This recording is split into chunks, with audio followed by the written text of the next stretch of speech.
Bonjour à toutes et à tous. C'est à moi que revient le plaisir déjà d'introduire un peu le propos et notamment planter un peu le décor de la présentation du partenariat qu'on va vous faire. Donc on se situe à Villeneuve-Saint-Georges. Celle d'après, voilà. On se situe donc à Villeneuve-Saint-Georges dans le Val-de-Marne, sud de Paris, sur un territoire qui fait face à de nombreux défis, à de fortes contraintes. Donc tout d'abord des contraintes géographiques puisque c'est un secteur qui est pincé entre un plateau et les berges de la Seine. Donc avec des problématiques de PPRI, avec un centre ancien, donc des périmètres de protection patrimoniale, et puis au cours du 19e, 20e siècle, un certain nombre de contraintes fonctionnalistes qui sont venues s'ajouter au territoire, un faisceau ferré très conséquent, auquel s'ajoute une RN6, donc une voie très passante, et plus tardivement l'arrivée de l'aéroport Orly avec un PEB. Donc voilà, une somme de contraintes qui ont conduit à l'apparition d'une spirale de dégradation tout au long du XXe siècle et qui s'est vraiment exacerbée à la fin du XXe siècle, début du XXIe siècle. Ça a conduit les partenaires à se mobiliser pour engager une transformation profonde de ce territoire.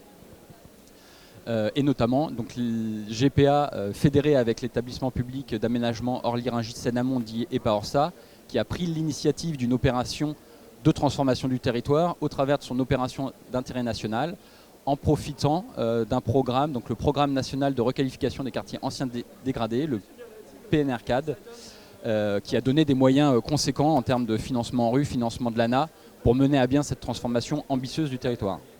Et opérationnellement, les dispositifs qui ont été utilisés, c'est à la fois les outils de l'aménagement classique, donc une ZAC, qui a permis d'engager la transformation d'îlots qui sont figurés en bleu sur le plan, pour vraiment les restructurer complètement, y compris les espaces publics attenants, et une intervention plus classique dans la lutte contre l'habitat privé dégradé et indigne, au travers à la fois de dispositifs d'opérations programmées d'amélioration de l'habitat, d'opérations de restauration immobilière, et d'interventions ciblées sur des adresses très dégradées, donc qui sont figurées en rouge sur le plan, où là l'objectif c'était vraiment de faire des réhabilitations lourdes en profitant de subventions dites RHI Tiroé. Et donc c'est dans ce cadre particulièrement challengeant, ce défi auquel on était face, que s'est implanté le partenariat entre I3F et Grand Paris Aménagement dont on veut vous parler aujourd'hui, qui est pour nous vraiment une illustration de la capacité entre aménageurs et bailleurs d'aligner leurs valeurs pour travailler ensemble. Alors on voit, donc ce qui est figuré là, c'est toutes les interventions communes entre I3F et GPA dans le cadre de cette opération. Donc c'est une partie quand même conséquente de l'opération, ça a vraiment été un moteur important de la réussite de la transformation qui a été imprimée sur ce territoire, mais elle n'était pas forcément préméditée de cette ampleur-là dès le démarrage.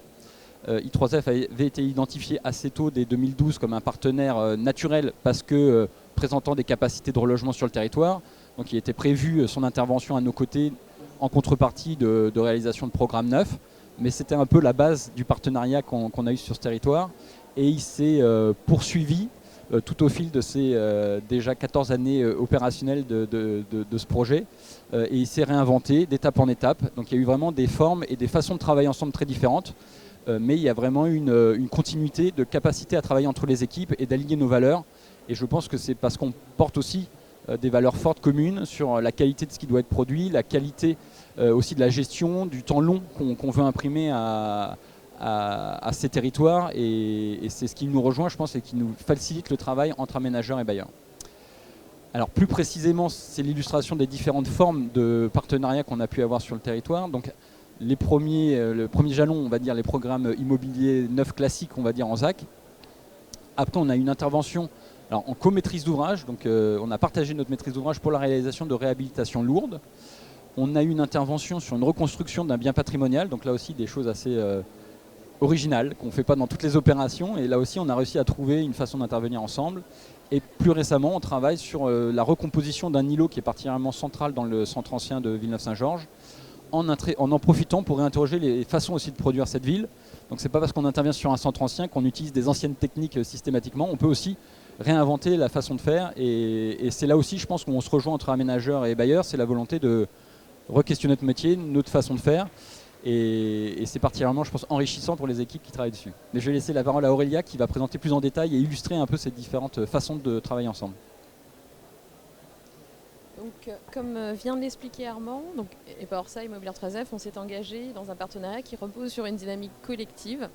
Donc ces deux acteurs qui ensemble ont appris à travailler sur un temps long, comme il l'a expliqué, mais aussi avec agilité et avec une grande confiance entre les deux partenaires. C'est pour ça qu'effectivement, sur plusieurs années, on a réussi à livrer déjà en 2021. Donc vous voyez, c'est des opérations qui marquent la volonté commune de 3F et de l'EPA-ORSA de transformer la ville de Villeneuve-Saint-Georges, en tout cas son centre-ville, donc une transformation urbaine durable, avec une offre nouvelle entièrement gérée par 3F, donc à savoir des logements sociaux neufs et des coques commerciales qui permettent de redynamiser toute l'artère commerçante de la rue de Paris.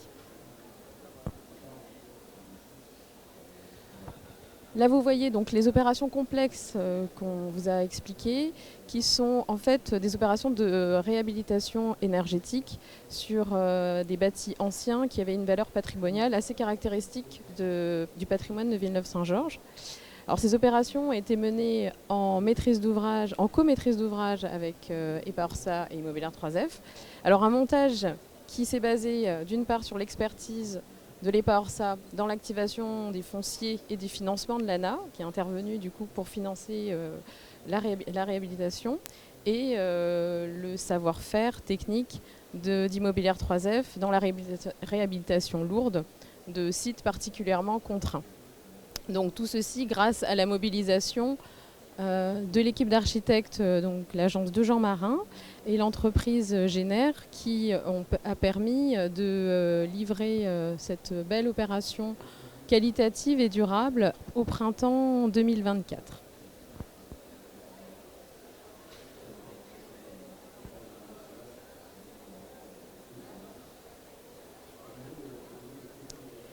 Et donc la dernière des opérations qui va bientôt être livrée, qui est donc une opération atypique qui caractérise aussi cette agilité dans notre partenariat et qui permet effectivement d'agir différemment aussi dans la ville.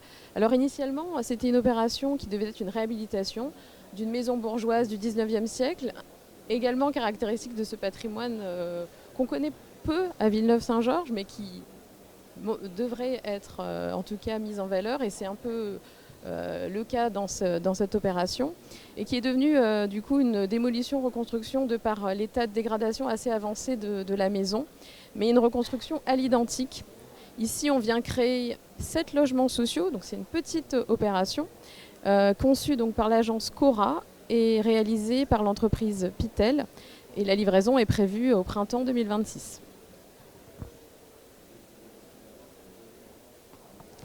Donc, on a évoqué ce partenariat agile, qui est quand même finalement un peu la solution qu'on a trouvée ici dans un temps long. Ce partenariat, je dirais aussi qu'il est tourné vers l'avenir. Et pourquoi on a ce site-là, qui est la dernière opération en entrée de ville de Villeneuve-Saint-Georges, donc qui est quand même un projet majeur. On a embarqué effectivement la ville de Villeneuve-Saint-Georges dans cette opération. On essaye aussi de montrer l'engagement des deux acteurs, donc 3F et EPA-ORSA, dans la démarche écologique qu'on va apporter ici. Donc cette opération, elle a fait l'objet d'un remembrement assez minutieusement orchestré par l'EPA-ORSA pour identifier les fonciers mutables. Et elle porte du coup des enjeux assez ambitieux, aussi bien urbains, architecturaux et environnementaux. Donc on sait, face aux enjeux climatiques, EPA-ORSA et 3F, on est déjà largement engagés dans, on va dire, la transition écologique et la rénovation énergétique. Nous, 3F, fort de nos engagements, nous avons voulu ici à nouveau répondre positivement à un cahier des charges qui était très ambitieux sur la partie environnementale, porté par l'EPA-ORSA et qui met en avant du coup le hors-site. Alors, il faut rappeler que GPA, EPA-ORSA et 3F, on est du coup des membres fondateurs de l'association Filière Hors-Site France, avec du coup aux côtés de la Société du Grand Paris. Alors, qu'est-ce que finalement une opération hors site? Pour 3F, en fait, on définit une opération hors site en mesurant sur chaque opération le taux d'industrialisation. Et donc s'il est supérieur à 10%, on considère que l'opération est hors site. Et en 2025, chez 3F, 30% des opérations mises en chantier ont été considérées comme des opérations hors site. Donc cette opération, pour en parler un peu plus, donc, a été montée en conception-réalisation afin de sécuriser le recours aux solutions hors site. Donc c'est l'agence Atelier de Chézy et SPI Batignolles, qui est le groupement lauréat désigné tout récemment, qui propose donc la préfabrication hors site donc des façades en pré-mur, des planchers en pré-dalle, le tout en béton bas carbone, et également des charpentes bois. Et on totalise ici, en tout cas on valorise un taux de hors site de près de 20%. Voilà, en conclusion, ce qu'on peut dire dans le cadre de ce partenariat, on est deux acteurs qui agissons pour l'avenir. Et donc on a voulu ici montrer en fait un engagement et montrer qu'on sait agir de manière exemplaire dans nos pratiques, aussi bien en tant qu'aménageur que bâtisseur et gestionnaire de patrimoine, toujours dans la volonté d'agir durablement et de permettre aux villes de pouvoir se transformer durablement en tout cas pour aujourd'hui et avoir une visée pour demain. Voilà. Merci.